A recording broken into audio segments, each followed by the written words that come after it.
I will call the committee meeting of 4/26 at 7 o'clock to This order. meeting is being recorded. Amy? Here. Peter? Here. Paula? Here. Mike Fiore? Here. Bill? Here. Aaron? Here. Kevin? Here. Zach? Here. Bonnie? Here. So we are all present. So Jack? All right, excellent. At this time, I'll also call to order the 4/26 session of Norton Select Board meeting. Let the record show that 3 members of the board are present, myself, Mr. Toole, and Mrs. Arts. Renee and Christine should be joining us later, I believe. Take it away, Steve. All right, Jack, thank you. And with that said, so tonight's going to be a little different. We have a public hearing tonight for anyone to ask questions regarding the budget. So at this point, I'll entertain a motion to suspend our finance committee meeting of 4/26, April to 26. Mr. Chairman, Amy? I move that we suspend our current FinCom meeting to move to the public hearing. Second. I have a motion and a second to suspend our finance committee meeting and go into the. Any other discussion, conversation? Okay, hearing none, I'll go to the vote. Amy? Yes. Peter? Yes. Paula? Yes. Mike Fiore? Yes. Bill? Yes. Aaron? Yes. Kevin? Yes. Zach? Yes. Bonnie? Yes. And I am also a yes. Okay, now I will call the public hearing, the Finance Committee public hearing into session. It is 7:02 on April the 26th, and I'll just take a quick poll of the Finance Committee members. Amy? Here. Peter? Here. Paula? Here. Mike Fiore? Here. Bill? Here. Aaron? Here. Kevin? Here. Zach? Still here. Bonnie? Still here. Perfect, thank you guys. This is a time, hopefully, we have members of the public that are interested in our finance committee process and the budgets thus far. So I will ask anyone from the public if they have questions regarding the finance committee and the budget process thus far.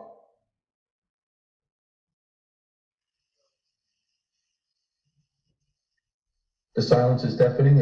I'll ask it again, if there's anyone from the public, if they would love to ask any questions regarding the finance committee, the budgets going forward, and our process thus far.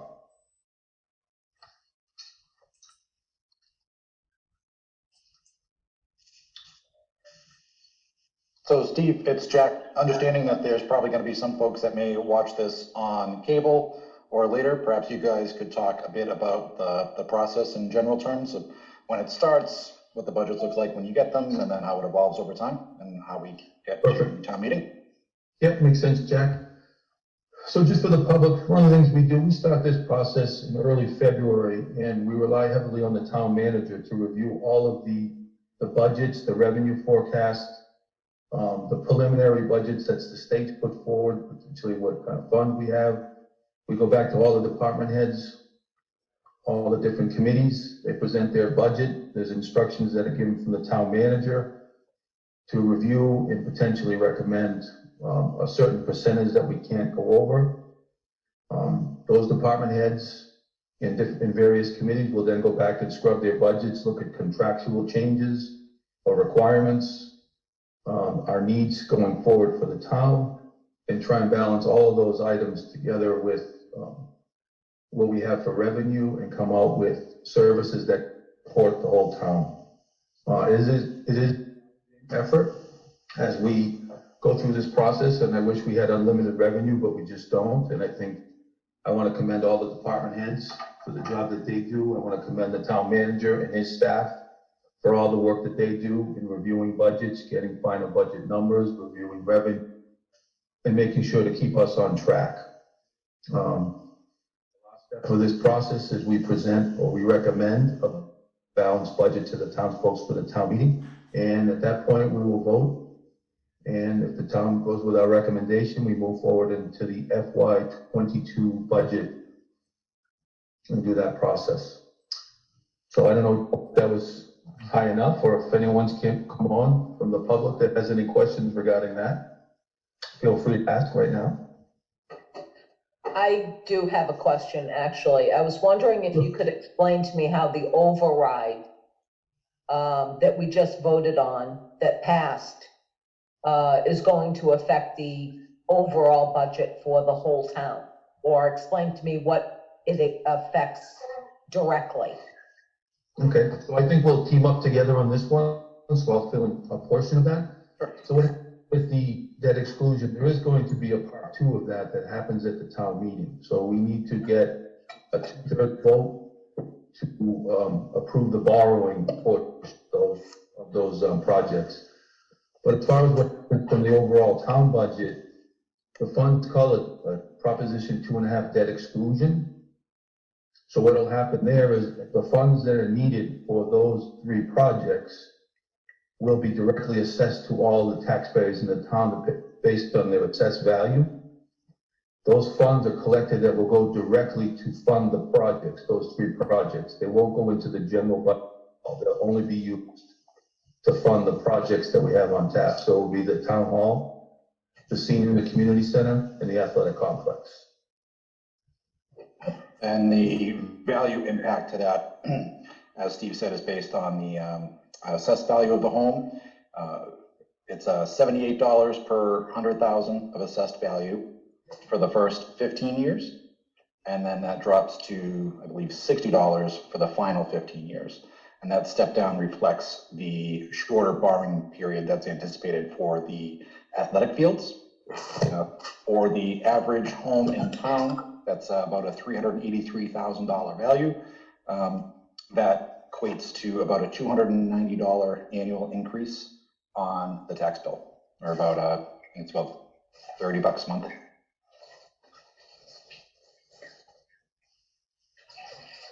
Okay, so right now the property values are high because everything is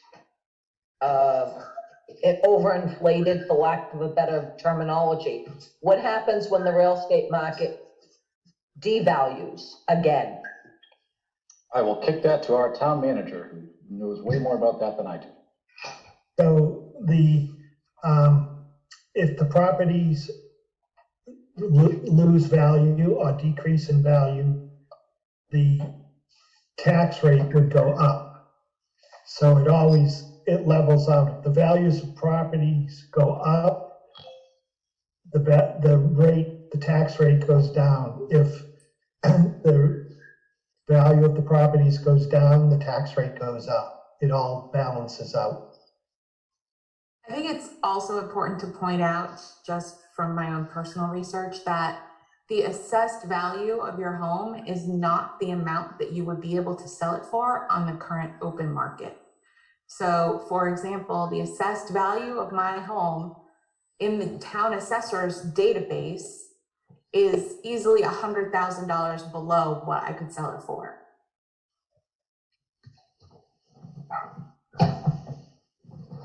Amy, we will make note of that.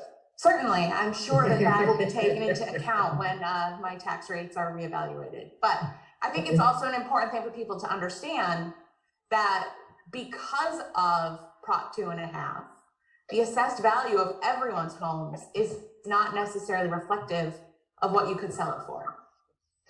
Well, also, if I may, Go ahead, Aaron. Mr. Chairman, thank you. The town budget and the amount that we raise does not fluctuate with property values. Right. Correct.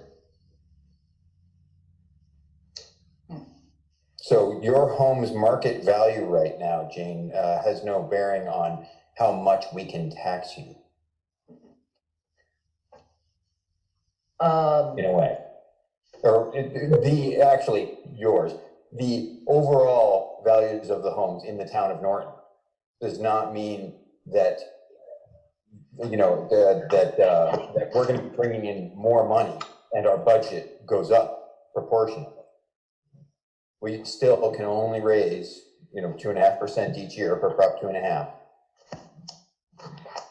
So, with your value soaring right now, you're making out. So to explain a bit more about that, because I think we're confusing Jane a little bit. When you look at the total tax levy that the town is able to collect from all property taxes in town, and that is residential, commercial, industrial, and property, that amount can only go up by 2.5% per year. And that is the restriction for Prop 2.5. So if we had a $50 million property tax collection last year, that could only go up by 2.5% this year, which would be somewhere around, I think, $1.25 million. I can't do the math in my head this fast. Well, that definitely clears it up for me. And just a quick note, I know what my screen says, but my name is actually Kathy. Okay, Kathy. Well, I don't, the Jane thing has something to do with another Zoom thing that I do, but my name is Kathy, just so that Okay. you know. Very good, Kathy. Kathy, and so just to clarify, as we go through, could you just state your name and address for the record, so we have record of that? Sorry, we're Oh, calling you. sure. Sure. My name is Kathy Charlton. And my address is 24 Burke Street. Excellent, thank you very much. Thank you for that, Kathy. Jane, I'm so sorry. I don't want to say anything that's going to cause you problems. I'm a problem in myself. And so does anyone else from the public have questions regarding the budget? And Kathy, thank you very much for one, attending the meeting, and two, asking questions. It's very much appreciated. Well, the best clarification, the thing that made the clearest for me is saying that regardless of what happens with the property values, it's still only 2.5%. That I understand. And that makes more sense to me than anything else. Okay. Does anyone else, the public, have any questions? Or Kathy, if you have any further questions, feel free to ask them now. What's going to happen with the budget for the school committee because of this whole COVID thing?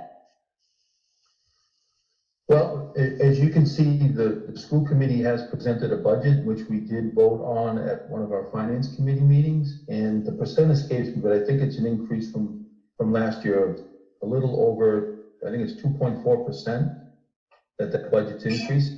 So one of the things that we will do is we recommend that budget to the town, and then it's up to the school and the school committee and the superintendent on how they will utilize those funds. Now, what we've had in the past, we've had the luxury of free cash coming back, where we can look and potentially come back in the fall and hope to supplement some of the additional spending that may be required for all of the town. But right now, it's too early to tell if we'll have that. So the budget that we voted on right now is what we feel comfortable with, all of our revenue projections, and with the state budget. The school superintendent did say that the amount that he would need to move forward at this point, I mean, it's gonna fund every single service that they believe they need from state mandates, but he feels comfortable at this point.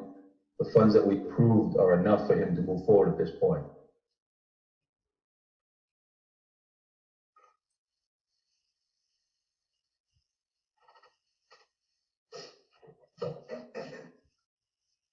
Did that answer your question enough, or? It did, thank you. You're welcome. And again, I appreciate the questions. Thank you so much. Does anyone else from the public have any questions at this point? All right.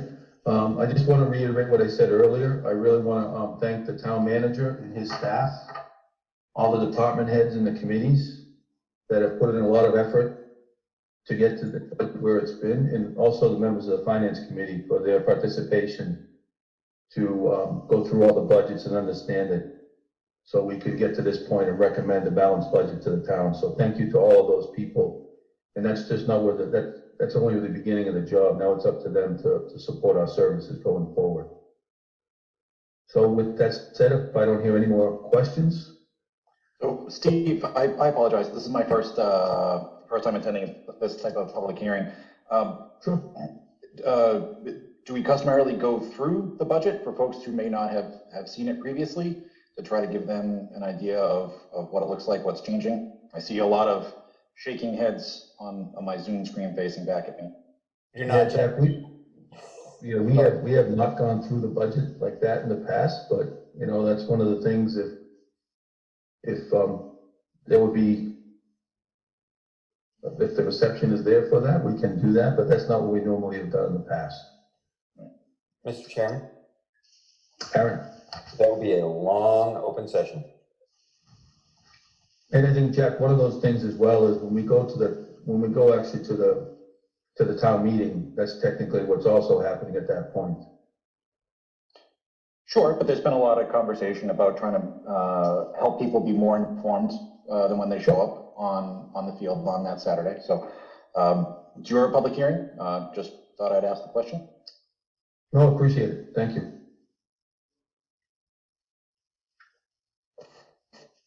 So I think if there's no more questions from the members of the public, I think at this point, I will entertain a motion to.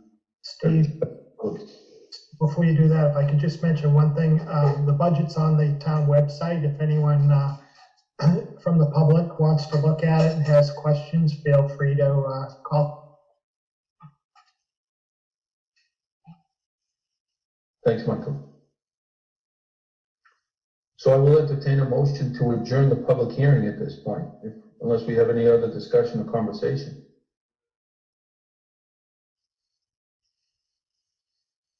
So moved. Second. I have a motion and a second. So Peter made the motion and Aaron seconded that. Any other discussion, conversation?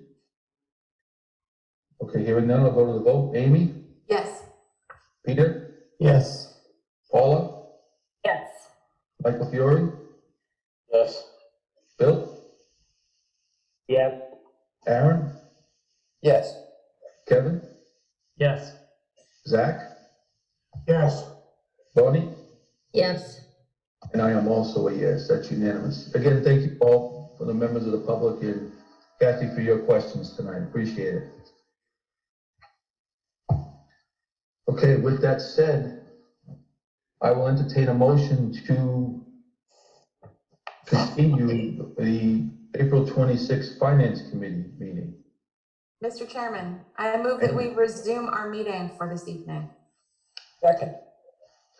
I have a motion and a second to resume our Finance Committee meeting of April the 26th. Any other discussion or conversation? Okay, hearing none, go to the vote. Amy? Yes. Peter? Yes. Paula? Yes. Mike Fiore? Yes. Bill? Yes. Aaron? Yes. Kevin? Yes, and my dog is a yes. Zach? Yes. Bonnie? Yes. And I'm also a yes. All right, Mike Units, I will let you take it away. I know we got some materials this afternoon to go through this meeting, and I know we have a couple of articles to vote on, so I'll turn it over to you at this point. Mr. Chairman, Michael Kuhn. Christine DeVoe joined the meeting at approximately about 7:10, just for the record. Thank you. I see that Renee joined as well at about just after 7. So we get the full complement of the select board here. Excellent. Okay, Mr. Chairman, you have 4 articles remaining, Articles 6, 11, 13, and 14.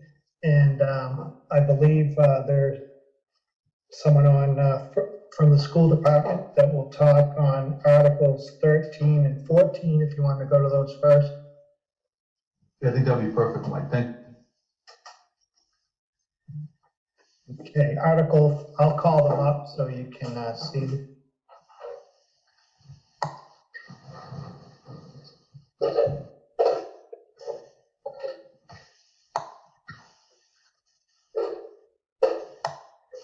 soon as I find them.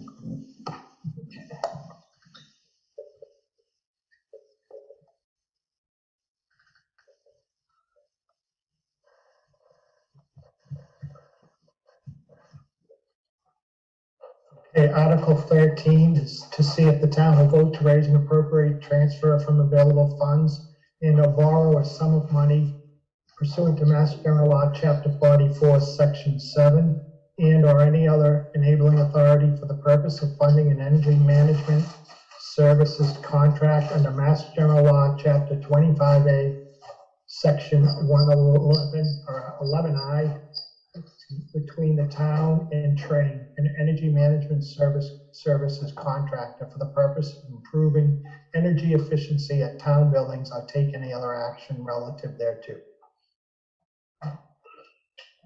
And Mike, who's gonna discuss this article from the school committee or the school department? Either Joe or Matt on. I have Matt Wells, School Business Administrator, to discuss specifics.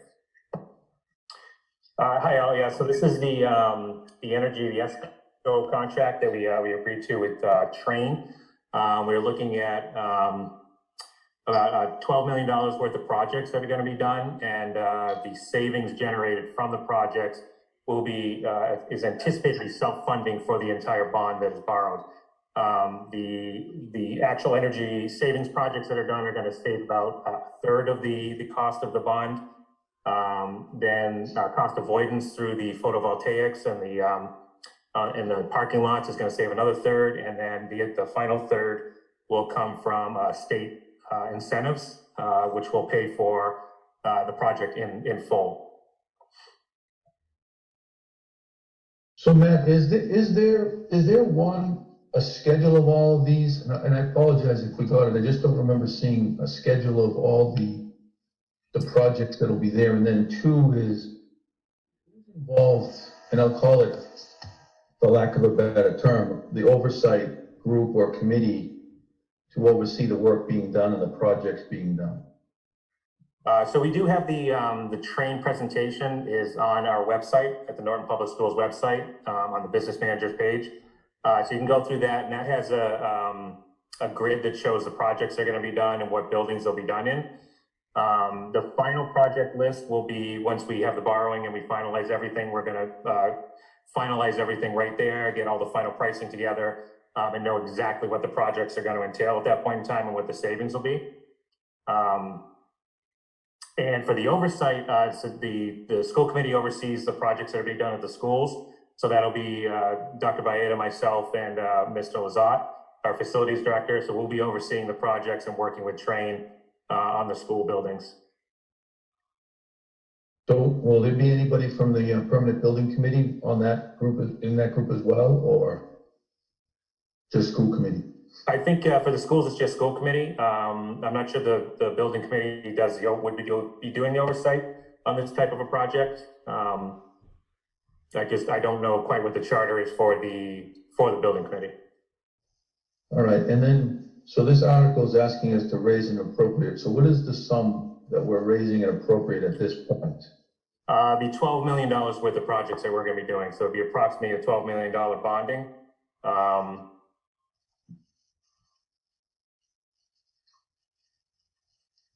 So we're going to borrow 12 million, and then what we should anticipate between, so if you could a little bit just explain, so we should recoup $12 million in savings over how many years? Over 20 years. So we should see $12 million in savings over 20 years? That's correct. And so how will we, and what reporting mechanism will we have for the town to see that payback, if you will, for the projects over the next 20 years? We'll have a cash flow. We can certainly make sure that we report this to all of the boards and committees so that everyone's aware of it and can see if the savings are coming in. We'll handle that on the school side for the school buildings, so we can report it as the projects are completing and as we move forward with the bonding and what the savings are on an annualized basis. Okay, and at this point, do you anticipate providing a schedule at the town meeting of what the project's on, that it will be on for this $12 million, or does everyone have to go to the school committee website? We are actually we're thinking about putting together a handout and having it at town meeting so that we can have, everyone can have a copy that has a summary of the projects that are anticipated to be completed, as well as the financials as well. Okay. And again, and just for this list, so the approving authority of these projects right now have consisted of whom? Is it all school, or have there been town members as well to review the projects for the $12 million? At this point, the schools are saying that these are on school buildings. So it's the school committee that has the authority over the school buildings.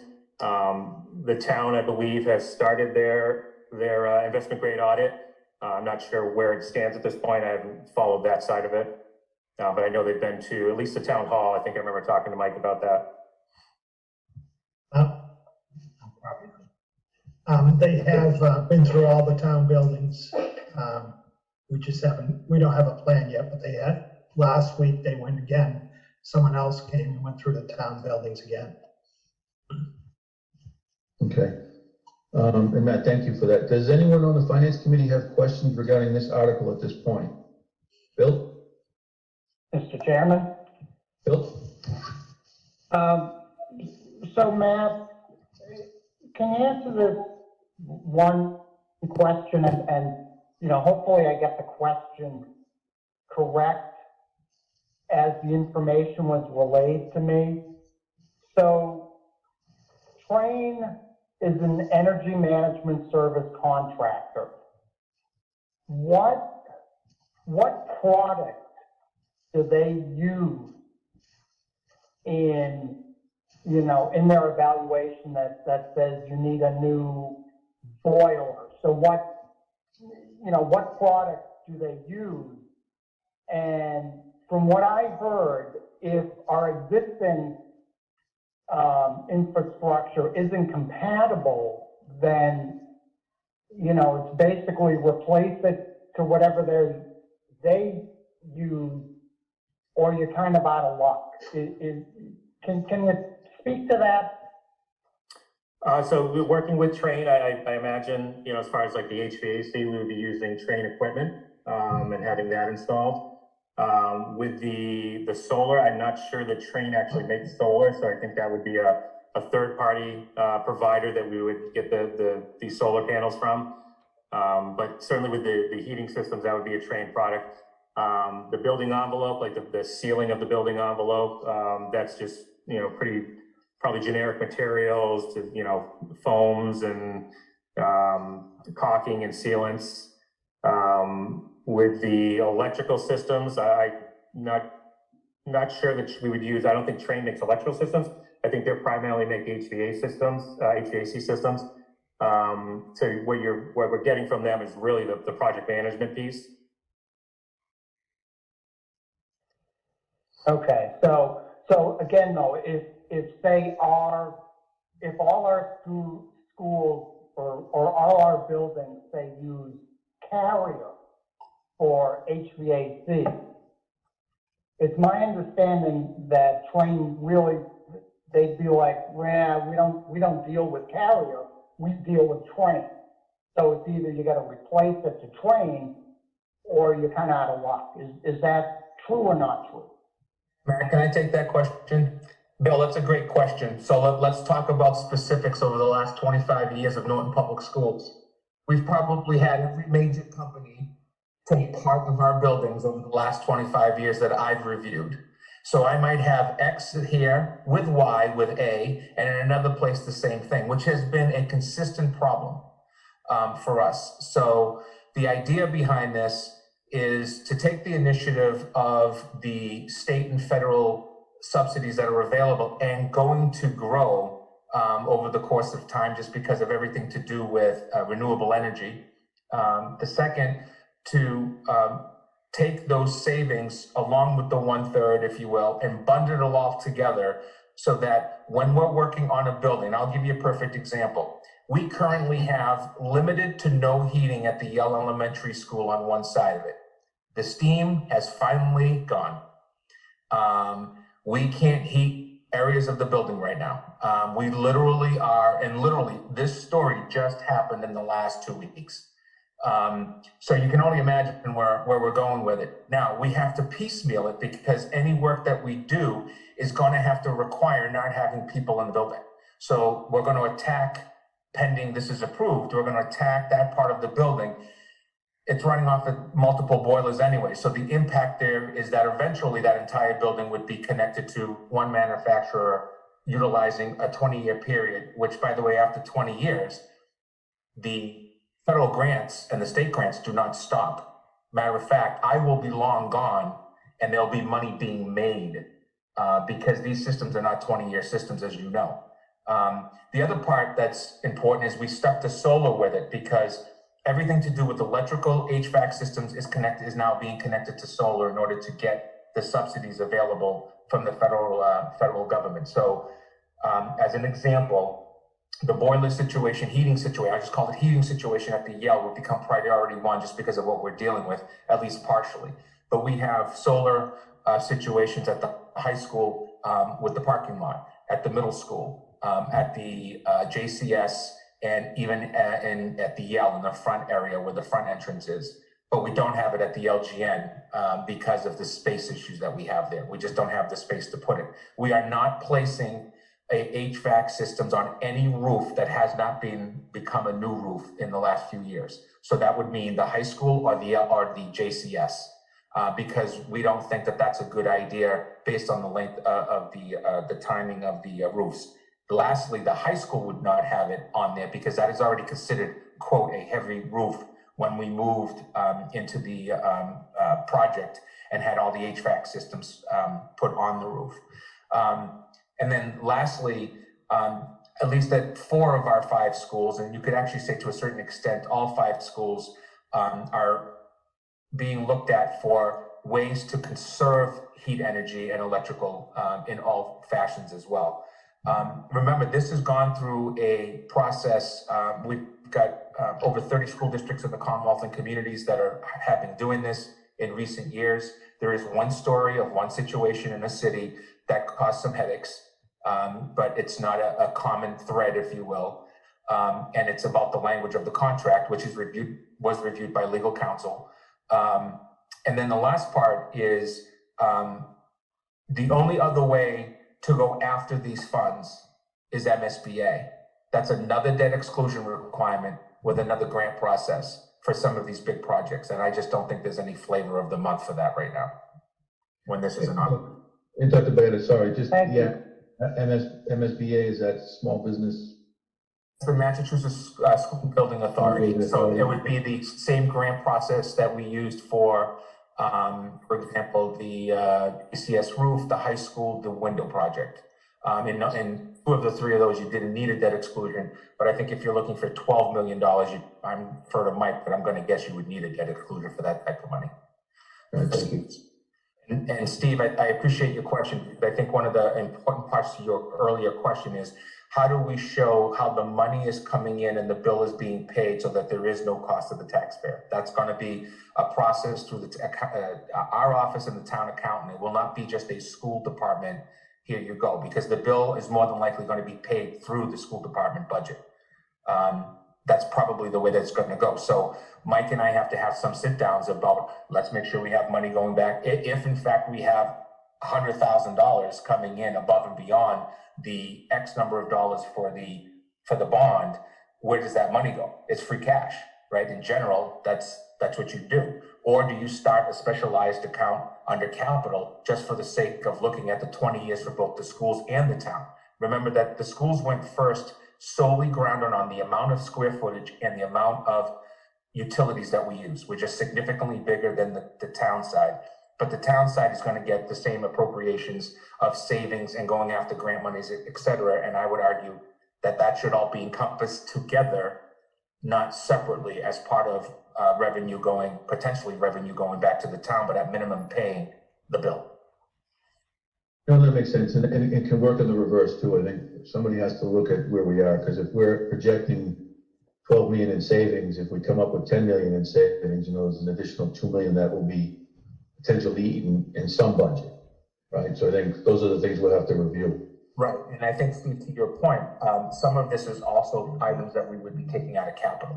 So what it does is also, it opens up capital funds to not be expanded, especially if there's a positive vote in the near future at town meeting for a senior center, community center / town hall, where you would have 2 new buildings off the bat, which would be the 2 biggest town side buildings, I would guess. I'm just guessing, I don't know that to be exact. But there are a number of capital items that we've approved, at least in the time that I've been here, that have been 200 and 300 and 400 and 500,000 one-time costs to HVAC systems and so on and so forth that we now potentially don't have. So do we end up with any capital funds that can be placed into a separate stabilization, or do you create a separate stabilization? I know some of you don't like that, but the idea is that it's kind of like it should become somewhat of an enterprise account. It should be money that's coming in and it's paying for itself. And if there's extra money, in my opinion, it shouldn't be used for operating. It should be used to go directly back to the facility need. That's either above and beyond the cost, or that's new to the cost because an emergency has come up. And again, I would defer that to the FinCom, the SelectBoard, the school committee, and the management. No, and I appreciate that, Dr. Biden. I think those are the conversations that we have to have when this is first starting, so we figure out what to do when that situation arises. Appreciate that. Does anyone else on the Finance Committee have any questions regarding Article 13 and the train contract at this point? Mr. Chairman? Zach? I have 3 questions. One, what's the time frame of these projects being completed? 2, to the town manager, do we think we'll have any short-term cash flow issues between the time we start paying these bonds and the time we see savings come in? I don't know if there's going to be a gap in that, where, obviously at the end of this spring town meeting, there's almost nothing in free cash left. And the third question is, if Matt or Joe can talk about the guarantees that are in the contract of the savings that I believe when they did a presentation they mentioned. Thank you. So the timeframe for completion, we would initially, right off the bat, we would do the solar because that's a quick and easy install and it can be done over the summertime. We would also focus on the Yell heating system because it is in a crisis situation and we need to get that up and running successfully before winter comes along. The rest of the more HVAC heavier equipment requirements, we would put off until next summer so we could stage all the equipment and try not to disrupt any curriculum or classroom time with students in the building. So we want to get all that staged up and ready to go at the end of in June at the end of the school year, so we could do it through the summer and be done by September. The guarantee is on the savings that the equipment, the new install equipment, is going to create.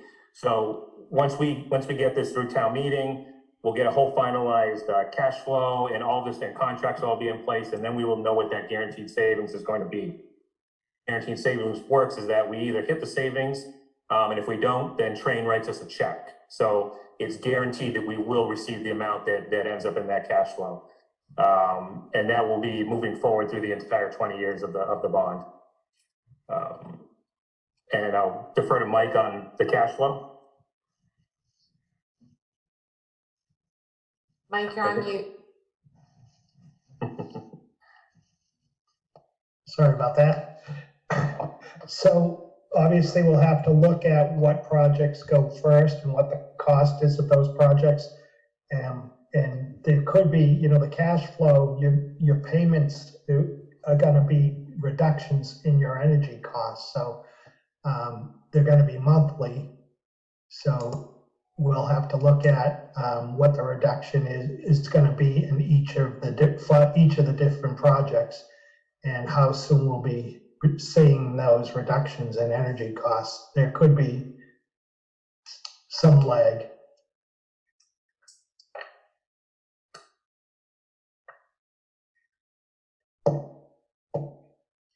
And when you say a lag, This means we might have to defer funding at to some later date, or just we'll have to find the funds somewhere. We'd have to find the funds somewhere. Yeah, okay. Zach, did that answer your 3 questions? Yes, as long as we have the cash flow, to bridge the gap between the time we see savings. If everybody's comfortable with that, then I'm not okay. So Matt, I just want to ask one clarifying question on the guarantees. If I understood correctly, if we do not meet the saving projection, so let's say the full 12 million, if we come out to a $10 million savings, Train will write a $2 million check to the town. Is that what I understood? Not quite. So Okay. that would be great. But the Yeah, absolutely. the energy savings piece is about 1/3 of the total savings. So they would guarantee that 1/3. So that's the savings that's going to be generated through the new equipment installs, and their guaranteed savings on that. So say just for example, say it's 250,000 is the expected annual savings generated by the new equipment. If it doesn't hit that 250, anything below that, they will write a check for. Okay. And so again, so those are the items that will be ironed out in the future at this point, right? Yeah. Once they have the approval from town meeting, then it goes into the contract phase, and we end up putting together a much more solidified cash flow that will be part of the contract. All right, and that so in that case, when we're ironing those things out, I just would like to see the whole town, so somebody from the town side, if it's the town manager or whoever's assigned to be part of that, so we can look at those projections as a whole. Steve, if I may also, I think it's important that the article currently reads the 12 million, but this could all be 7 or 8 million also, right? So in other words, the idea is not to create a $12 million hole where we have to find the lag money. And I'll use the MSBA project. The MSBA project, Mike, I'll defer to you if you could support me on this, but there's a lot of lagging that happens with MSBA projects in terms of actual funding coming through and coming back as part of the process. It's a 15-day turnaround, but remember, closeout takes almost 2.5 years. And being able to actually go out and get and pay and start paying your bills. If I remember correctly from the high school project, we lagged for a number, by we, nobody's fault. The process created months upon months of lag time, especially as we came to closing, because we wanted to make sure that the treasurer's office was going off of the best available rates and bonds for whatever funds we were in need of. And a perfect example for me is, let's say that the solar panels at one school cost $350,000. We would want part of that of that 350 to include what does the 1/3, 1/3, 1/3 look like? Is it 350 and we're bringing in 379, or is it 350 and we're bringing in 340? So that you know what your lag is or isn't, either to the positive, or a lag usually means to the negative. Okay. And Mike Viewers, what's, and I'm not sure what you call it in the town, but what's our debt to equity percentage right now? We're nowhere near our cap. Okay. And Not that we'd ever want to beat the cap, but we're nowhere near it. Okay. And what are we using for a cap, Mike? I don't know off the top of my head, but it's like $1 billion. It's crazy. So it's high. Okay. Does anyone else on the finance committee at this time have questions regarding this article in this contract? I do, Mr. Chairman. Aaron? Thank you. I'm a little confused. Will we have an estimate of what the savings are going to be before this goes to town meeting? Or are we supposed to approve this and then the estimate is going to come in after that? We'll have an estimate for the town meeting. We're planning on putting together like a one-pager that can be handed out easily to everybody at the town meeting. Okay. Aaron, your question, the numbers have to be looked at by the actual completed project. So again, we want to look at this. If we may not have exact details, we'll have projections on the HVAC system versus the heating system or versus the solar panels as an example. So I really don't see this project being $12 million, to be quite honest. I see it coming in less than that in terms of the needs, because the specific needs that we have are very specific to each of the 5 schools. For example, Norton High School is already on the list for the whole idea of utility savings, and the building's X number of years old compared to the LGN, JCS, or even the Hay. So that number would probably change somewhat. But we already know that we have airflow issues in certain buildings. And by airflow, I don't mean bad air. I mean that air is leaving the building through gaps in areas that it shouldn't be.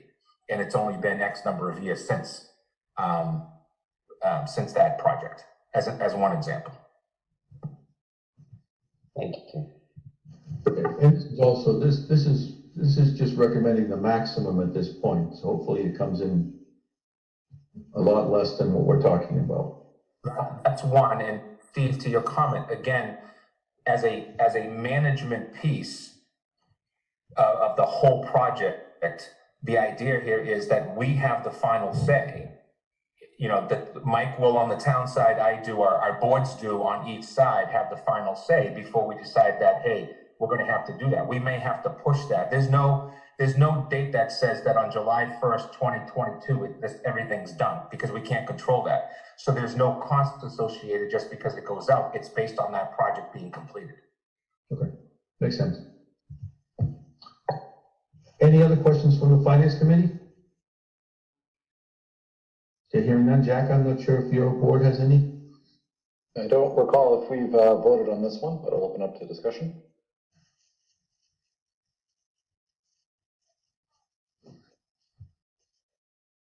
Awfully quiet out there in select board land.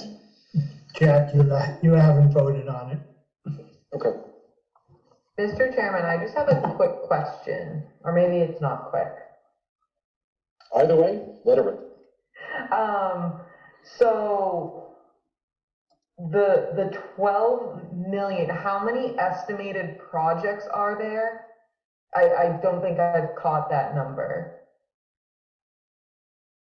We're doing HVAC at all buildings. We are doing photovoltaic installs at, I believe, all of our buildings. The middle school was included. We are doing improvements to some of our coolers in all of the buildings, refrigerators, freezers, and the hood fans in all of the buildings. And we are doing water improvement in all of the buildings. So the total number of projects, it's more of a, right now we just know, in general, we're going to be doing all of these projects.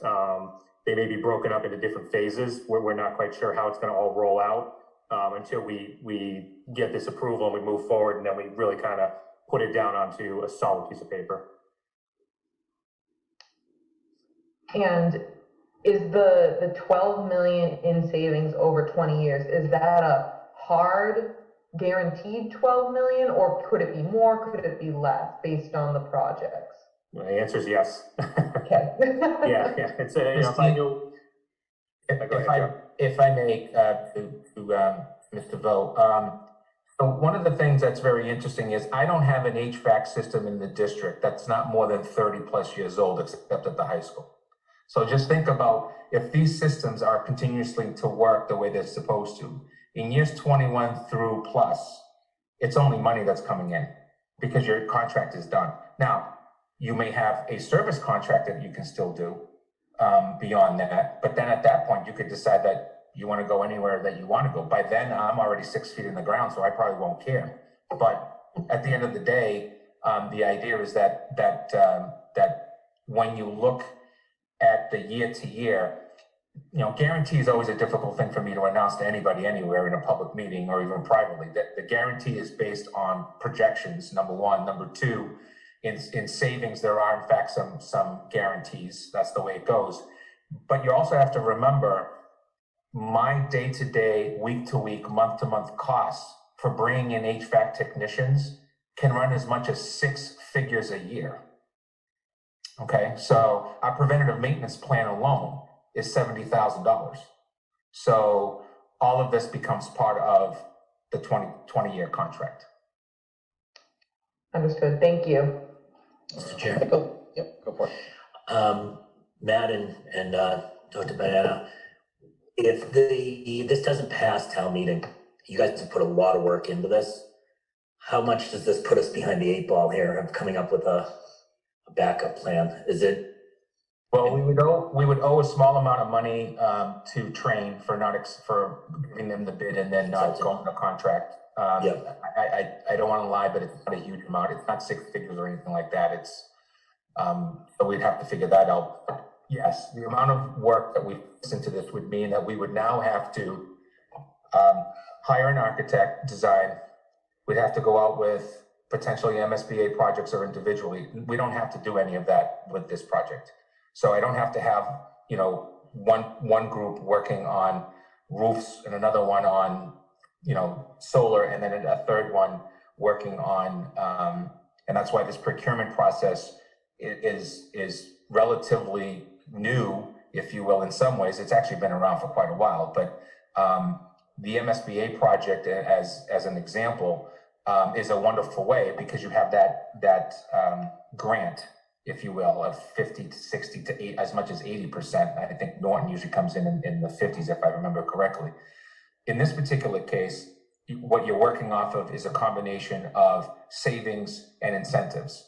And for us, we would just have to go back to the well and restart the whole process, which is fine. I mean, if that's the will of town meeting, then that's the will of town meeting.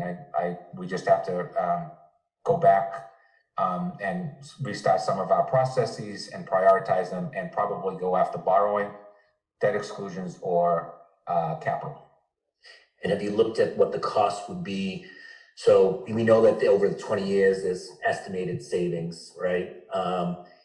If we don't go down that road, what's the, obviously there isn't savings, there's just layout cost. And we've talked about this so much, and you probably have already presented this number to me, so I apologize if you. Yeah. So my biggest issue is that for every project that we do, I have federal and state mandates that I have to follow. So just think about the solar panels. I'm going to have to hire a specialist in that field with the architect, that whole process. I don't have to send one bill one way and one bill the other. It all goes literally down one vacuum, if you will. So the projects typically get done quicker, number one.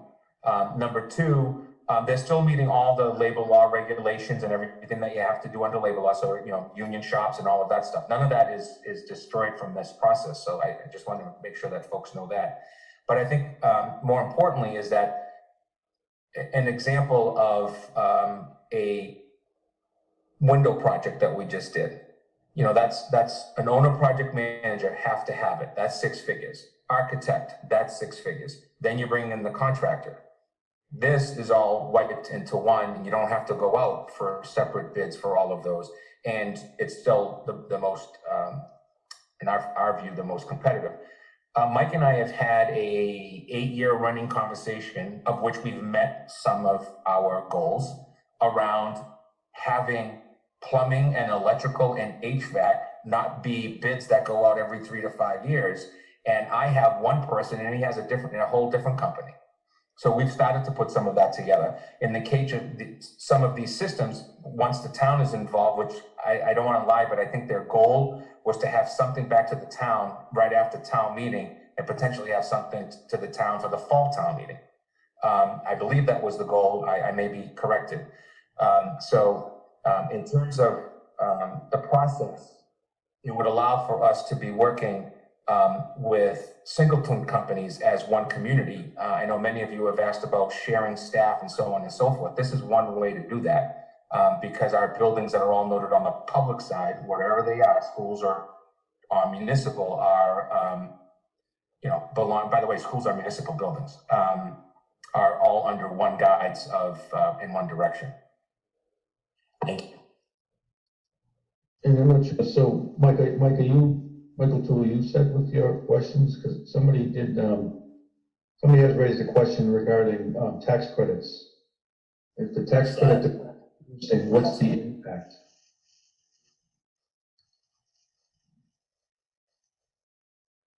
Can you repeat that again? I'm sorry. All right, go ahead, Matt. I think it was, let's see, you mean the question that was typed into the chat box? Correct. So, my understanding is that the way that the solar tax credit work is that when we complete the solar, the solar project, that's when it's done in a certain quarter within the year, and there's a set, your credit is set based upon when you complete that project. And then that's the incentive you carry forward through the 20 years of the collection of the incentive. So it doesn't sort of shift when the incentives shift. The incentives shift, like next year they will shift, but they shift for new projects that happen at that time. So the project that's completed this year doesn't shift with the tax credits as they shift each year. Thanks, Matt. Mr. Chairman? Aaron. Right, thank you. Matt, so could you just make this easy for me and tell me that, hey, Aaron, the savings that we're going to be guaranteed are going to exceed our expenditures. We don't know how we're going to save at this point, but this is all just at the end of the day about guaranteed savings over the course of 20 years. Obviously, we hope for a bigger number than a smaller number, but it's guaranteed savings. So at this point, we can be comfortable getting on board while we wait to find out exactly what that number is before town meeting. Yeah, so I mean, there's a lot of factors that are still kind of moving at this point. Like, you know, when we finally go out to bond, what are the rates at that point in time? So there's a lot of different like little pieces that do move. So we can't actually like fixate on what the actual guaranteed number is going to be at this point in time. However, this project is anticipated in the cash flow that we looked at. It is anticipated to support itself 100% over the 20-year life of the bond. So the bond will be fully paid for by the savings, the cost avoidance, and the incentives that are being generated. Does the guarantee, do you anticipate the guarantee, there being a guarantee that it will cover the bond? That the savings will cover the bond? So that's not what they issue the guarantee on is the energy savings from the energy project. So the energy savings are about 1/3 of what the annual savings are going to be. The other third is going to be the cost avoidance through the photovoltaics and producing our own power. And then a third is going to be the incentives that are issued. So the guaranteed savings is probably going to hit that third, right, where they said it's going to hit. This could, you know, like we said, we could save more than what the bond's going to cost us, and over the 20 years, and we could save slightly less than what the bond's going to cost us over the 20 years. And then the follow-up years 21 through 30, you're going to have some life of your systems there where you don't have a bond payment anymore. So all of that savings becomes municipal savings. Okay, so to slightly rephrase the question, then, if the energy savings is just a third, is there a guarantee that the combination of energy savings, photovoltaic, energy creation, and and the third portion, is there a guarantee that that all in sum will cover the bond? No, they're not guaranteeing that it's all of this stuff is going to sum up and cover the bond in its entirety. So like I said, the cash flow that we've run at this point in time is showing that it is 100% funded by those savings. But again, like I said, the parts are still slightly moving. Rates are changing. We could end up with a lower rate, and then our savings are more, or our payments less. So the savings ends up being more than the cost of the bond payment. But if the rates go up a little bit, then there could be a slight. It could be slightly less than what the bond payment is. But it should be right around the $12 million. Thank you. Steve? I think Steve, was it you that asked how much capacity we have to borrow? We have 103 million that we can we're under the cap, 103 million. So it's 5% of the total valuations in town, which are just about 2.2 billion. Okay, okay. And what percent would that bring us of our revenue, Mike? The 103 million? Yeah, for a maximum. And don't worry, if you don't have it, then we can. Okay. Sorry, Jack, I don't know if anyone else on the select board has questions. Let's see. Anybody out there? No questions. All right, so I understand that we have not voted on this one yet, so we can go first. Chair would entertain a motion to support Article 13 with the stipulation that the final wording will have the dollar amount to be included. I think it's $12 million, right, Matt? Yes, that's correct. Yeah, we got a motion by Renee and a second by Christine, who beat out Michael by about a half a hair. So we'll go to the roll. Christine? Yes. Meg? Yes. Michael? Aye. Renee? Yes. And I too say yes. And I will entertain motion for Article 13 to raise and appropriate from available funds or borrow, not to exceed $12 million. Mr. Chairman, Amy, I move that we recommend Article 13 to raise and appropriate or borrow an amount not to exceed $12 million. Second. I have a motion and a second to recommend Article 13 to raise, appropriate, or borrow not to exceed $13 million. Any other discussion, conversation? $12 million. 12 million. Is that what I said? You said 13. I mean, what's an extra million of friends, right? Article 13, 12 million. Article 13. Thanks, Bonnie. So it is not to exceed $12 million. Any other conversation, discussion? Hearing none, I'll go to the vote. Amy? Yes. Peter? Yes. Paula? Yes. Mike Fiore?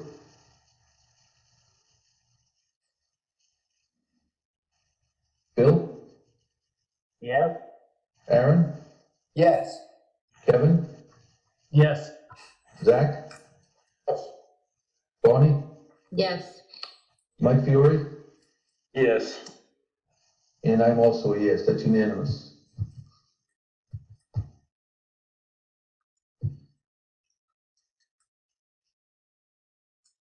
And can you see that article? Yes. So this is Article 14, and this article is from the school department requesting that we borrow $517,000, and this would be used to install direct sewer line to the Henry A. Yell and the Norton High School. And this is only necessary if Article 1 on the special doesn't pass. Okay. Right. These funds are included in the projected estimate for the athletic field complex. That is correct. So Mike, does that wording have to either be one in the motion or in the article itself? Mike, you're on mute. Amy, we need a signal. I say that all day long at work. It's just, I don't think you can put it in the motion. I mean, it just won't be moved if that Article 1 passes. Okay.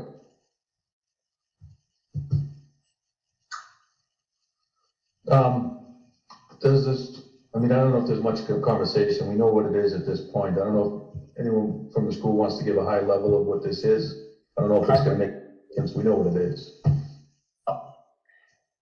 The school department wants to get out of pumping, go to the sewer system.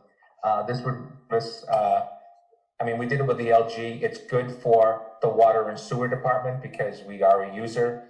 It gets us into making sure that we're making the connections that are needed. We did not have this option originally until the Route 123 situation was done. We'll probably be one of the bigger users, with these connections. And in general, the way this system works, and I'll just say it from high level, everything runs back and forth behind the L. So if the project for the complex goes through, I have to do this. I don't have a choice. But at the same time, the choice that we're saying that is a borrowing item allows for us to go directly from the high school to 123 and directly from the L school to 123, and no more of this interaction going back and forth and no more pumping out solids.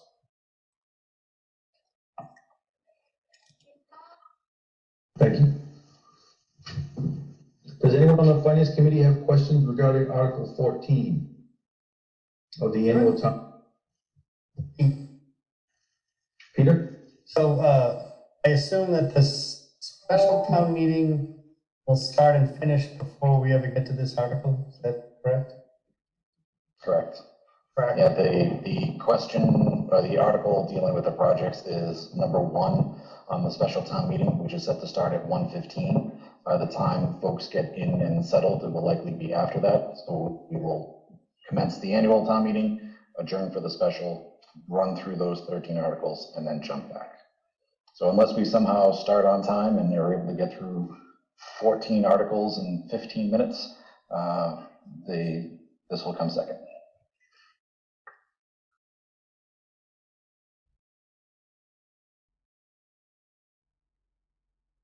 Any other questions, conversation from the Finance Committee? Mr. Chairman? Oh, I'm sorry, I didn't hear who that was. It's Zach. Zach? Joe, what are your current costs of pumping? I know this isn't a huge dollar amount, but if we have to do this outside the projects, what is the cost implications either way? Well, I can make sure you get a copy of that number. I just don't want to blare out a number and be totally inaccurate. I'll make sure that I send it to the chair to correspond with the committee tomorrow on our monthly and annual, or X number of days that it's pumped on and so forth. Thank you. Sorry about that.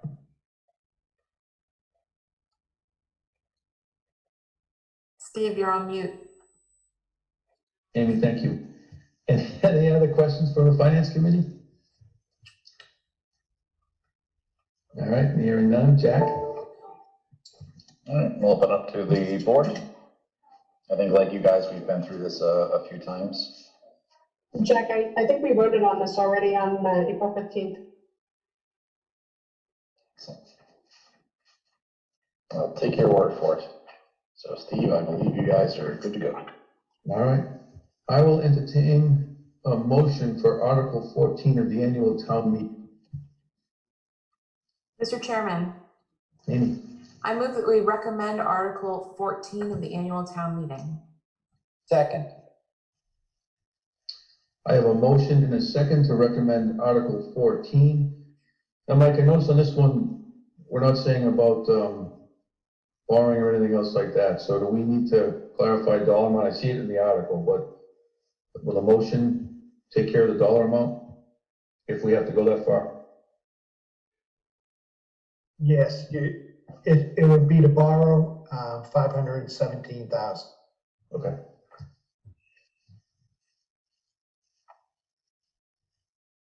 So should we modify our motion then? Yeah, it has to be clear that it's borrowing, yes. Okay. Sorry, Amy. No problem. Mr. Chairman, I move that we recommend Article 14 to borrow the amount of $517,000. Second. I have a motion and a second for Article 14 of the annual town meeting to borrow more than $517,000. Any other discussion or conversation? Okay, hearing none, I'll go to the vote. Amy? Yes. Peter? Yes. Paula? Yes. Mike Fiore? Yes. Bill? Yes. Aaron? Yes. Kevin? Yes. Zach? Yes. Bonnie? Yes. And I'm also a yes. That's unanimous. Thank you. Village board tonight.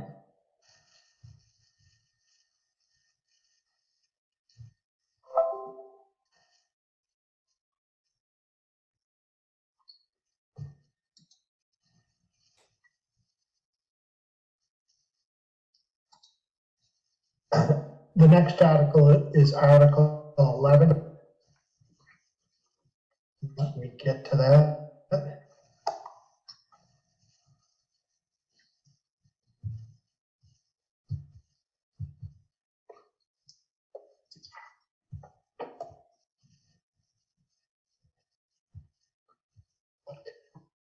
Wrong way.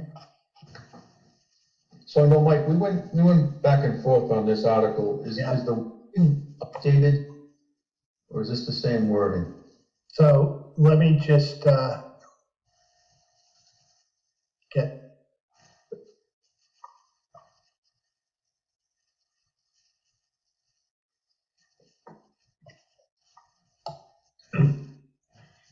So at the last time you talked about this, you had a question about any liability if, as part of this, we were to sink monitoring wells. And I did send you the opinion from council, and if I can, I'll just read that. And our council said, generally, in my opinion, installation of monitoring wells would not constitute ownership or operation of a site pursuant to the definition of those terms found in General Law, Chapter 21E, Section 2, provided that the installation of the monitoring wells is undertaken in a manner as recommended by the town's licensed site professional in accordance with the permission granted to the town for access to the property. In my opinion, such installation should not result in additional liability for the town. So I know that was one of the questions previously. And Mike, at present, do we have, the only access we have to the site is for safety, correct? Emergency access for safety? I don't have that in front of me, the order. But anything we did there would obviously run it through Mark Rich first. But I don't have that order in front of me. But he obtained it, and he did say, in my opinion, such installation should not result in additional liability for the town. Do you remember when that order was approved?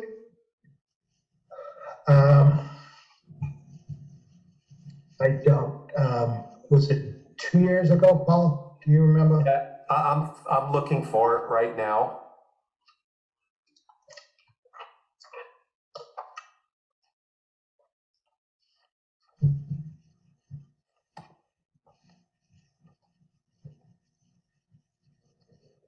And just to rehash too, the original intent to this is, I think there's, what is there, $63,000 left? Correct. That appropriated for this securing of this site or what's needed to be done on this site, but it didn't specify Elm Street. Would that work? Correct. It just mentioned the building on Cross Street. And so this would be used to secure the site, and if any funds were available, to also put in any monitoring wells that would be necessary. And Chair, I found the administrative warrant, and it was approved, it was signed by the courts August 29th of 2019. There's no expiration date on it, but it does talk about securing the site, keeping the site safe and completely secure, demolishing any parts or the whole of the dilapidated structures, and to remove junk, refuse, and debris as it deems necessary to abate the threat to public health and safety. And all work shall be done through a duly qualified contractor, which that's our licensed site contractor, which is CEC. It sounds like we have to go back and forth to get additional permissions. That's how I would interpret that as well, Renee. I didn't, Renee was breaking up. I didn't hear her. I just said, Mike, it sounds like we need to go back to court to get additional permission. Um, I didn't hear anything about environmental monitoring on there. It sounded like everything was in respect to safety, immediate safety. Well, just so everyone's understanding, we've actually been monitoring for the last year. Well, while we've been monitoring, this is, again, it's access to the site. I'd want town council to confirm that what we were provided back in 2019 includes putting in additional wells for monitoring. I think monitoring of what the EPA and other organizations have been doing, and then some of their testing is very different than us going in and actually drilling wells.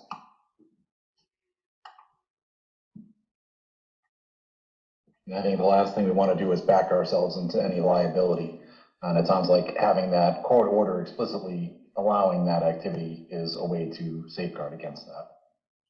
So Paul, I don't know if you're able to send that out to us to just review, and perhaps the language is in there. Sure, but keep in mind that as Mike mentioned, that our town council was very aware of this, and he did respond that he didn't feel that monitoring would put us in any further jeopardy of becoming an operator of the site.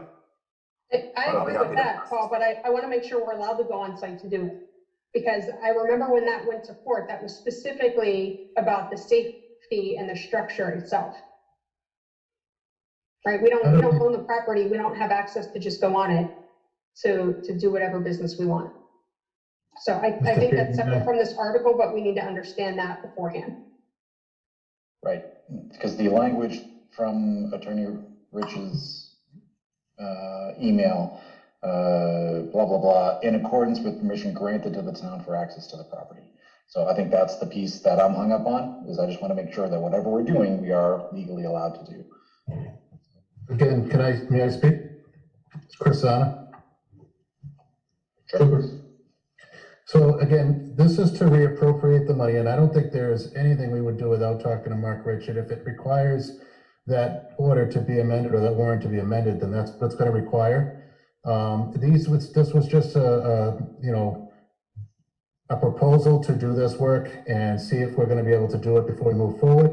And what we asked Mark Rich is, if we wanted to move forward, would it be a problem? I agree with Renee that it doesn't really specifically say on the warrant we have right now that that's allowed to do the wells, but I don't think we would move forward without discussing that with Mark and getting him to amend it if necessary.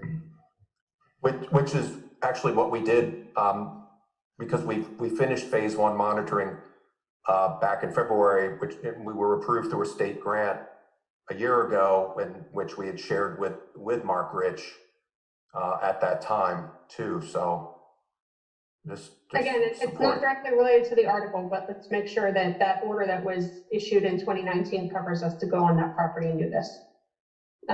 In respect to the article, the only area I would say should be removed or modified is like the 4th line where it says expenditures for licensed site professional environmental engineering costs, environmental remediation. Specifically the remediation, I think we need to be clear that it's not remediation, it's monitoring on here. And then I know we talked about as well, funding to provide those folks who have contaminated wells access to clean water. And I don't see that on here.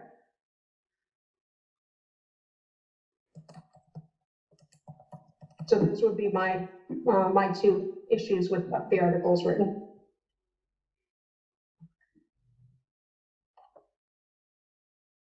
And again, that was discussed with the residents that were affected in this area, and the suggestion, I don't remember if it was from us or from someone else, but it was about providing some clean water access. And so we'd be remiss if we didn't include something in this language.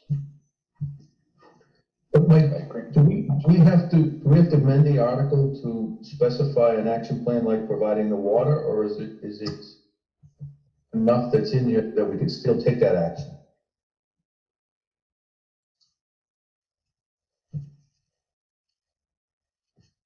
You're muted, Mike.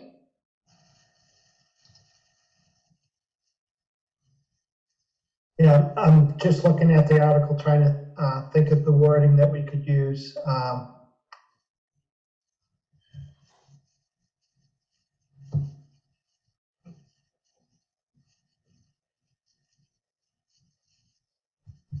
mean, we can add, no problem, we can add the wording, and you could vote with that stipulation that that wording be added.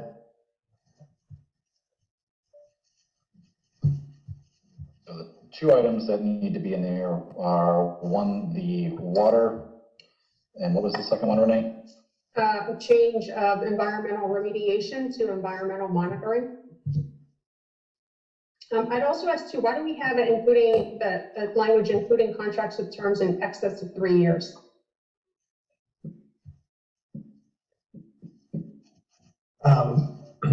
That was put in when the previous article was done, because we changed it that the town, you can do longer term contracts now, more than 3 years. Okay, so just standard language? Yeah. Thanks, Christine or Michael, any questions on this one? No, thanks, Jack. All right. So would it be assistance to homeowners with potable water issues? I have no idea.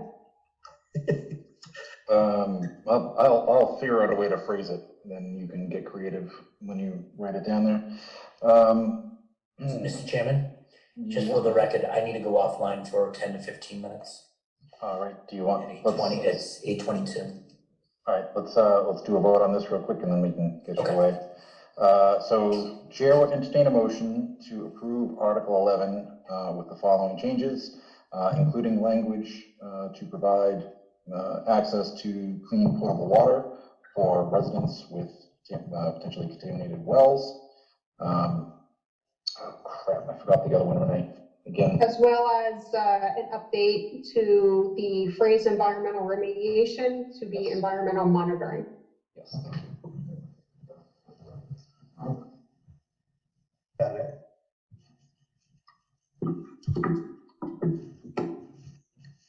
All right, I'll try that again. Chair would entertain a motion to approve Article 11 with the addition of language to provide access to clean potable water for residents impacted with contaminated wells, and to change the phrase environmental remediation to environmental monitoring. So moved. Seconded. All right, motion by Renee, second by Christine. Christine? Yes. Mike? Yes. Michael? Aye. Renee? Yes. And I too say yes. Thank you, everybody. Michael, we'll see you when you get back. I will entertain a motion to recommend Article 11 of the annual town meeting. Not sure how to phrase this. Mr. Chair, Bill? before we get to that, so my only concern here is if we put in the monitoring well and it comes back saying Armageddon, even though we don't own the property, we now have that information. Are we obliged to then sink money into a property we don't own to clean it, knowing, with the information at hand that says, well, if you don't clean it, everything in a 3-mile radius is gonna, fall apart. Mr. Chairman? Michael? I think if we ever found something that we knew was migrating off-site, we would contact the EPA and seek federal assistance to do that cleanup. it's not something that we would be able to take on. And we wouldn't be legally responsible to do that. But it's something that we would try and get federal funds to help us clean that up. And I think that's why you're hearing so much concern on our side about doing things in accordance with the court order to make sure that we are maintaining that separation. The flip side of that is we do not put a monitoring well in, and we don't know that it's Armageddon under there. And I don't think that that's a situation that anybody wants to entertain. So I'd rather know about it and then maintain that firewall of liability. And as Mike said, be able to go to EPA, DEP, Coast Guard, whoever, to come down and try to clean this up. And Mike Units, with the $63,000 that's left over, potentially, what would it be just to secure this site, the cost?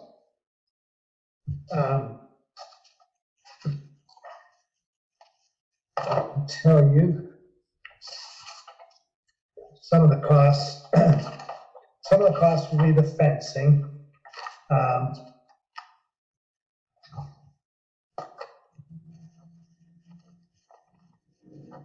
What number was this before?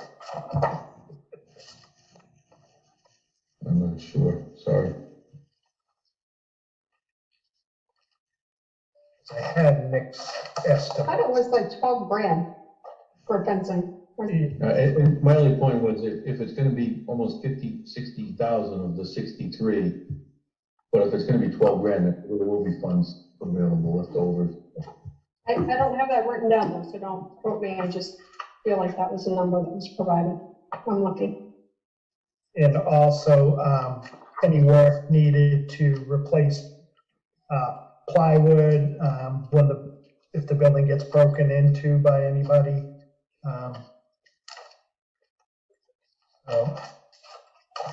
And we don't know how long we're obviously gonna be monitoring and securing that site.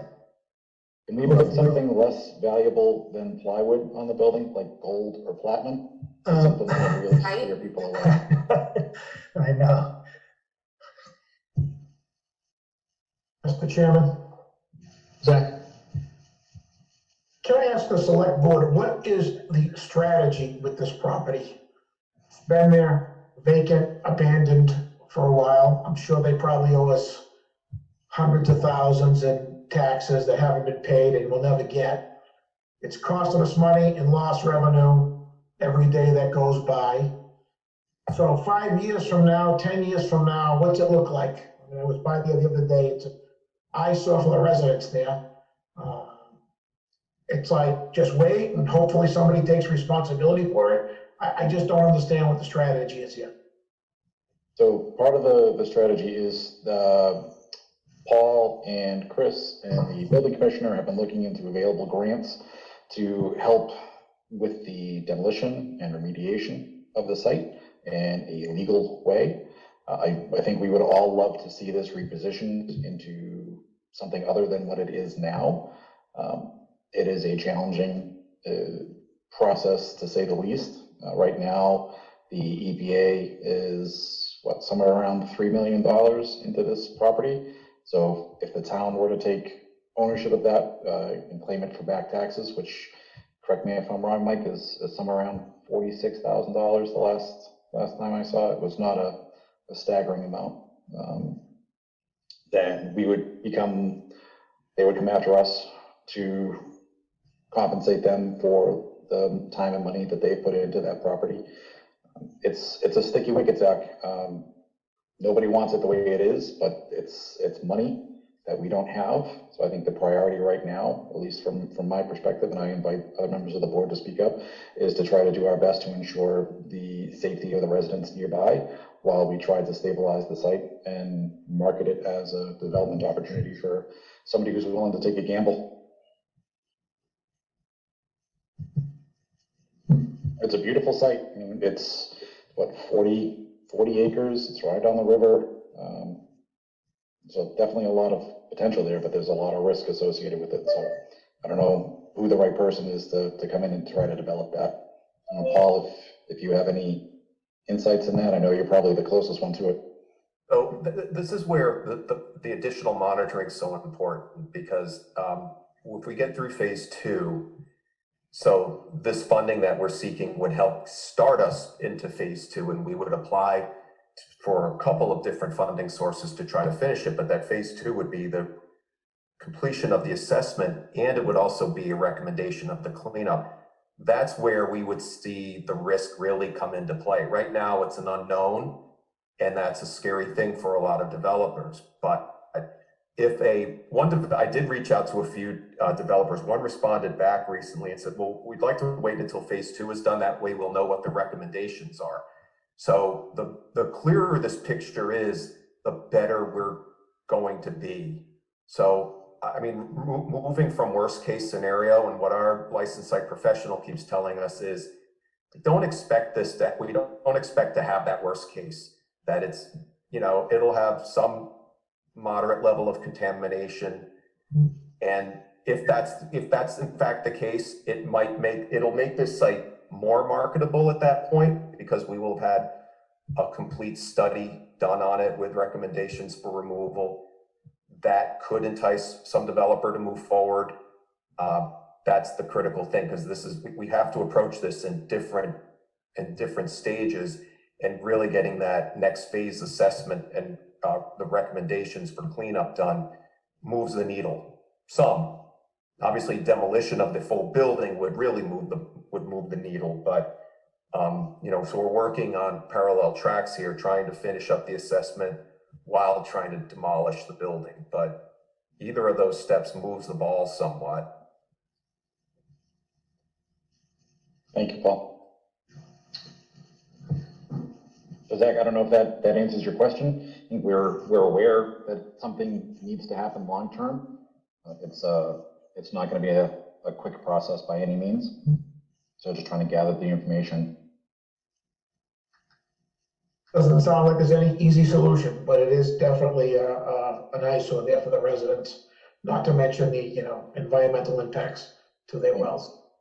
I mean, Chris Carmichael, previous building commissioner, did look into the cost to demo the entire site, and it was, my brain's a little fuzzy somewhere, Mike, right? 1.3 million. 1.4. Yeah. 1.4. Yep. So we've spent, about 500 to take the buildings on Cross Street at this point. So somewhere around $1 million, give or take, to do the rest. Actually less than that, because EPA's removed some buildings too. So what our estimate is about 500,000 to take the remainder down. Okay. Oh, sorry, Chair, I interrupt. My apologies. I broke protocol there. Paul, I think you've attended enough meetings with me that protocol has no place. So we're fast and loose. I do too many. I can't remember who's who. But anyway, my apologies. But about 500,000 is what we're estimating. Okay. And I know at least one of the grants that you guys are pursuing, it would cover, potentially, if awarded, a substantial portion of that. Is that correct? It could cover the whole amount and then some. And Paul, that grant was potentially delayed another year. Is that right? Yeah, it was supposed to be released of January of this year. Now the state is telling us December. So. But again, that's also, not a guarantee. That's just when they're going to open up the grant process, which is another stress on the neighbors. Right. It's going to be very competitive.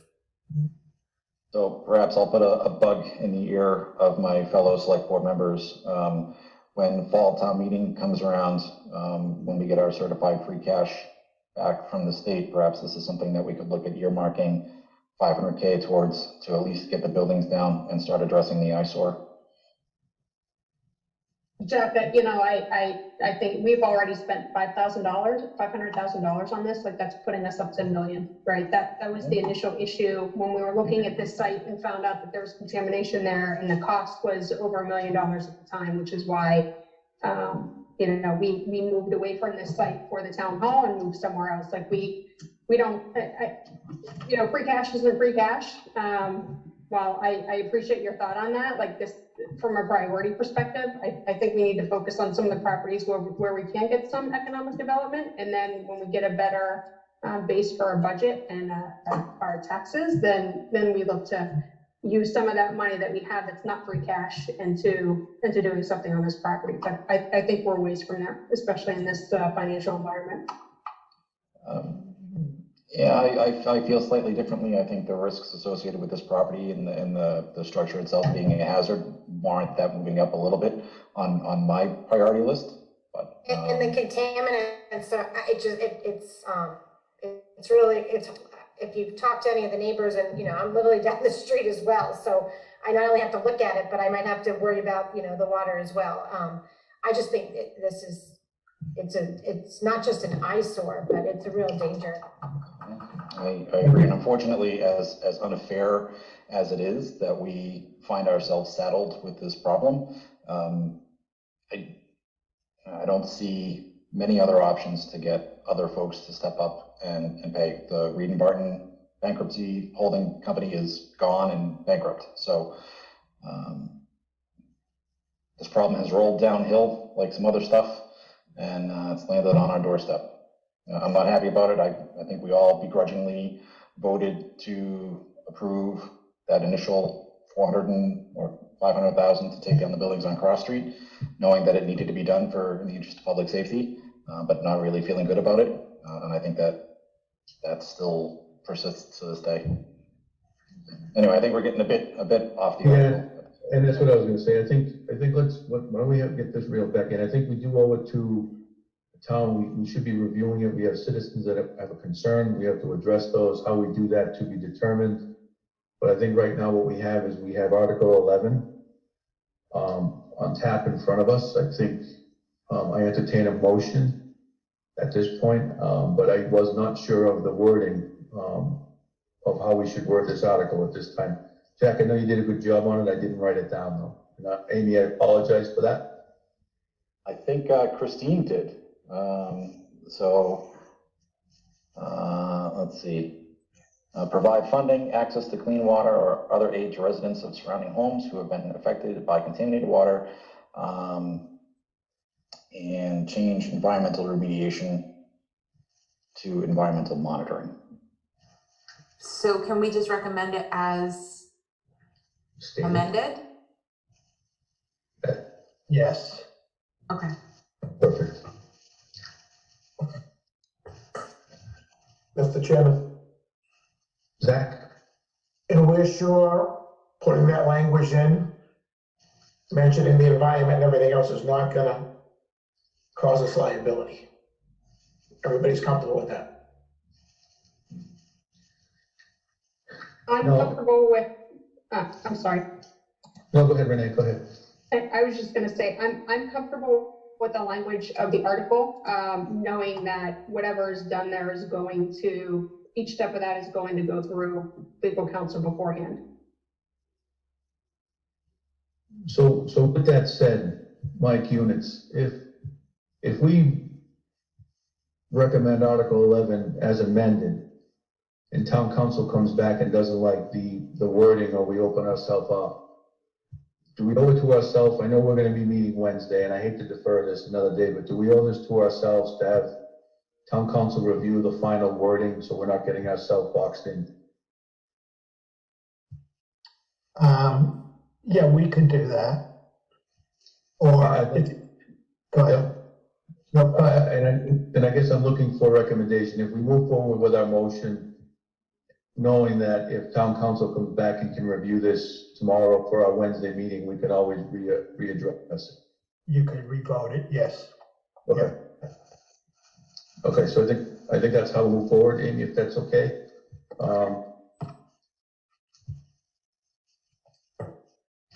Mr. Chairman? Aaron? Thank you. One thing I'd like to run by town council that I don't think was addressed in their initial reply, and that was brought up in previous discussion on this, was what sort of issues or liabilities we might run into if in a drilling process we are to alter the site and create a new flow or unearth something that was previously contained, et et cetera. So if they could, address that element of, potential disturbance,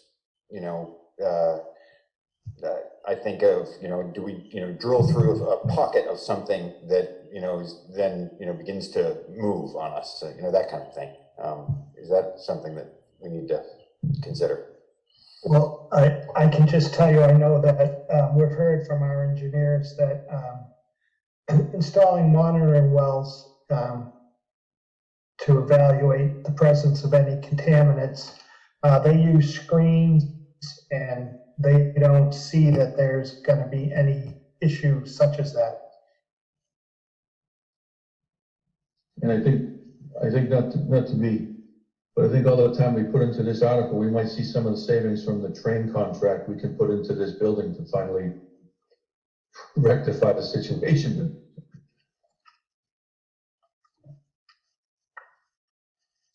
But I think it is a concern. It's a complex one. So I will entertain a motion to recommend Article 11. Mr. Chairman, Amy, I move that we recommend Article 11 as amended. Second.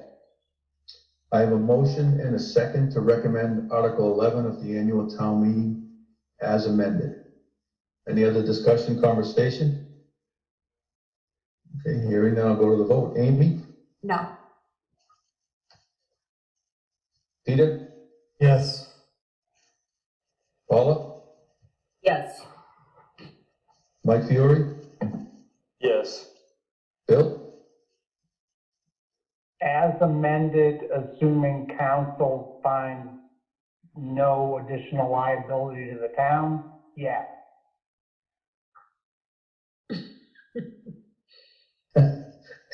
Aaron? Adopting the Rotundi caveat, yes. Kevin? Just a plain yes. Thank you. Zach? We'll go with the Rotundi caveat, yes. Bonnie? No. And I am a yes. So now my question here though is does the Rotundi caveat carry any water to? Because what we did is we had a motion, we had a second, and we said that if council will come back with concerns on the wording, we would revisit this article. So I don't think those three caveats would fly. It's more of a yes at this point, correct? If council came back with any issues, if I was you, I'd reconsider the article. Yeah. Okay. So I want to make sure what we have here is we had 2 no's. And I will take Bill, Aaron, and I think it was Zach. Those would be yeses. Agreed, Mr. Chairman. All right, thanks, Aaron. So 1, 2, 3, 4. So we had 2 no's and 8 yeses. 8 yeses. Okay. All right, Mike? And the only other article you have is Article 4. Hey, Mike, Yep. I'm sorry, before we go on for that, can you just make a note to make sure that this is on our meeting on Thursday so that we can also revisit it and re-vote if needed? Sure. Yep. Thank you.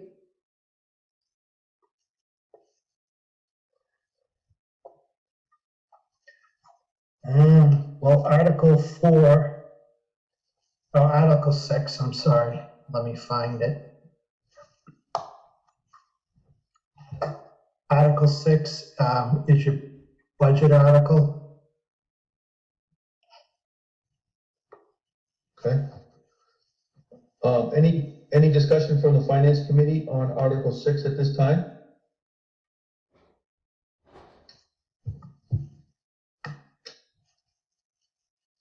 Did everyone have a chance to see the article? Okay. All right, hearing none, Jack, Do I need the number for the motion? The total budget amount? I have it. I just don't know if I need to say it. Yes. Okay. yes. Mr. Chairman, I move that we recommend Article 6, the annual town budget, in the amount of $62,647,534. Second. Mike Yunus, can you just confirm that number? That's correct. Okay, thank you, Amy. I You have a doubt me? motion. Come on, really? There's no doubt, in my world, it's trust and verify, and I apologize if you took it as not trusting.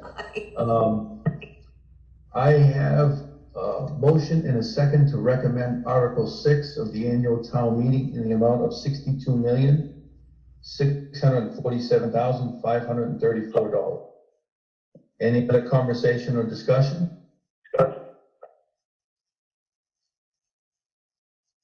Hearing none, I'll go to the vote. Amy? Yes. Peter? Yes. Paula? Yes. Mike Fury? Yes. Bill? Yes. Aaron? Yes. Kevin? Yes. Zach? Yes. Bonnie? Yes. And I am also a yes, that's unanimous. So I think, Mike, I'm sorry, was someone making a comment, or was that? That was just the superintendent excited about getting a budget. That's all it was.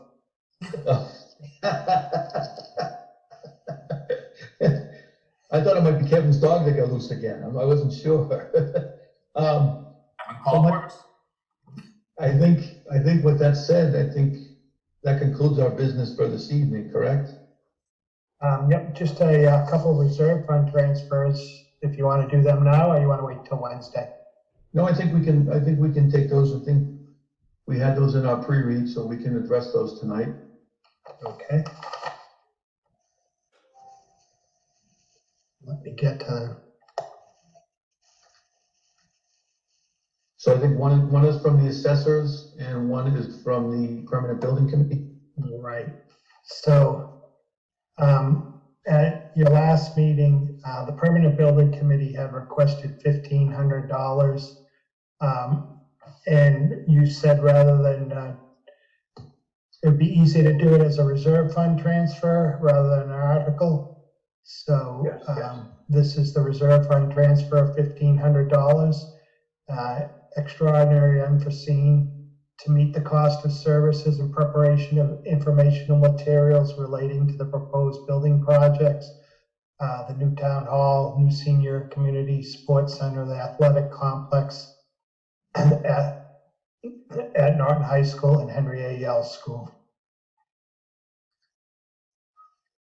Okay, and Mike, I think if I'm looking at your schedule, we have $139,500 in the reserve fund, right? Right, you've only used 10,500, I believe, something to that. Yeah, 10,500. Okay. Does anyone on the finance committee have any questions, conversation, discussion regarding this transfer request? Mr. Chairman, just a quick question, being the first year here. How does this reserve fund work? It's the FinCom's slush fund? I mean, what is it exactly? So slush fund is a word I usually don't like, but what it is, it's an account, it's an account that funds have been appropriated for special events that may occur throughout the year, where the finance committee can, one, hear a presentation, receive a transfer request like we're seeing here. And it's usually for extraordinary or unforeseen circumstances that a town department or committee runs into that they didn't foresee in the budget process. And how have we been funding this over the years? We put a certain amount into it every year? We do. Usually what we've been doing is when we went through the budget process, we approved $150,000 for the FinCom for this purpose in our accounts. Thank you. You're welcome. Any other discussion or conversation regarding this transfer request? And Zach, to the other point on this, anything we do not expend goes into the process as a turn back, potential free cash. Okay, hearing no conversation or discussion, I will entertain a motion for this transfer request in the amount of $1,500. Mr. Chairman, Amy? I move that we transfer $1,500 from the FinCom reserve account into account number 001-123-570-5701, the Permanent Building Committee. Second. I have a motion and a second to recommend, to approve actually, its transfer request in the amount of $1,500 for account number 001-123-570-5701. Any other discussion, conversation? Hearing none, I'll go to the vote. Amy? Yes. Peter? Yes. Paula? Yes. Mike Fiore? Yes. Bill? Yes. Aaron? Yes. Kevin? Yes. Zach? Yes. Bonnie? Yes. And I'm also a yes. That's unanimous. And the other request is for the Board of Assessors, $2,500. This expenditure is a contractual incentive that was not contemplated when the FY21 budget was approved. And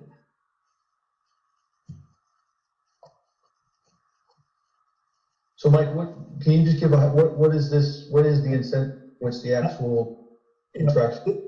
this incentive is payment to the assessor to be the coordinator of all GIS activities in the town. And is this just something that wasn't picked up when we were going through the budgets? Or is this something a contract was approved after? The contract was approved after the budget was developed. And she didn't add it into her budget. Okay. Does anyone else on the Finance Committee have questions at this point regarding this transfer request from the assessors?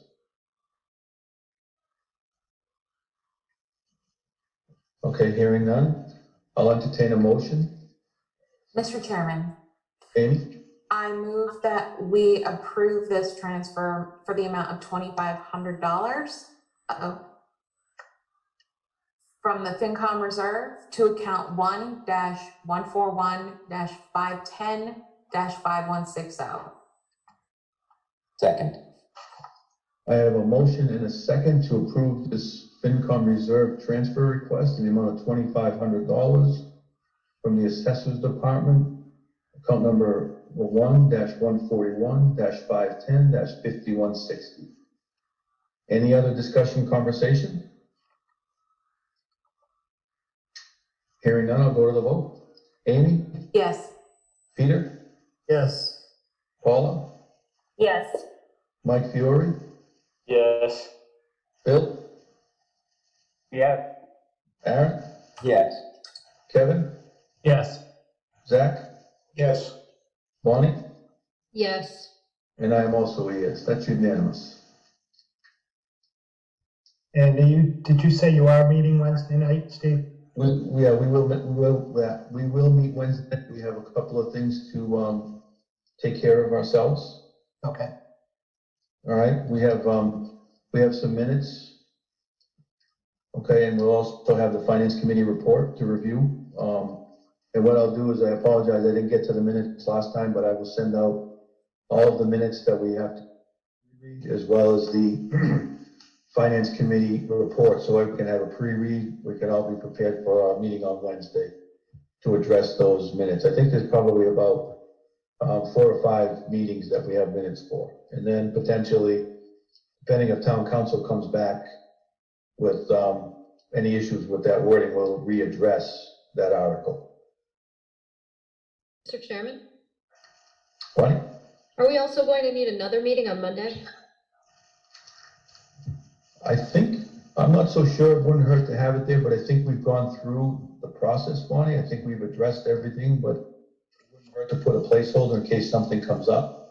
Like we do before the town meeting, which I don't want to have any kind of Finance Committee before the town meeting if we can avoid it.